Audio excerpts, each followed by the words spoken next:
Hello ফুটবলবাসী, আজকে আপনাদেরকে দেখাবো কিভাবে কার্টিসি সি রেটিং থেকে এ রেটিং এ নিয়ে আসতে হয়। তো পুরো ভিডিওটা না টেনে দেখে নিন।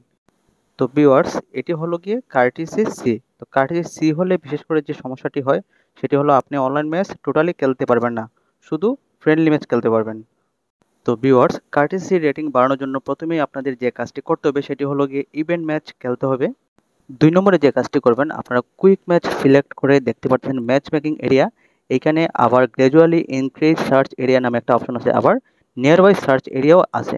তো এইখানে ২টা অপশনে আপনারা সিলেক্ট করে দেখবেন, কোনো না কোনো মাধ্যমে আপনার ম্যাচ পড়ে যাবে। তবে হ্যাঁ ভিউয়ার্স, আপনাদের এটাও জানতে হবে যেহেতু আপনার কার্টিজ রেটিং সি, সেক্ষেত্রে ম্যাচ মেকিং হতে অনেকটাই সময় লাগতে পারে। আর আপনি সময় নিয়ে এই কাজটা করবেন। যদি আপনি সময় দিতে পারেন তাহলে আপনি সাকসেস। অনেক সময় এরকম হয় যে আপনারা ম্যাচ মেকিং হচ্ছে না, সেক্ষেত্রে হ্যাঁ আপনি বিরক্ত হয়ে ম্যাচ মেকিংতে বের হয়ে গেছেন। তো আপনারা এমনটা করবেন না, আপনারা চেষ্টা করে যান, আশা করছি ম্যাচ পড়ে যাবে। আর ভিউয়ার্স, এই সমস্যাটা হওয়ার মূল কারণ হচ্ছে আমরা যখন অনলাইন ম্যাচ খেলি বা ইভেন্ট ম্যাচ খেলি, সেই ম্যাচগুলো যখন আমরা সম্পূর্ণ শেষ না করে হঠাৎ বের হয়ে যাই, তখন সময় এই সমস্যাটি হয়।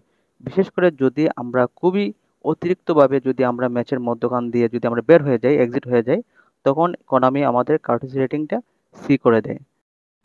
তো এটা হচ্ছে কোনামির পক্ষ থেকে একটি শাস্তি স্বরূপ।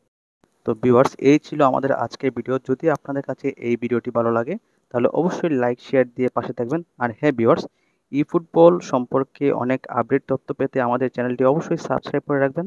ধন্যবাদ সবাইকে।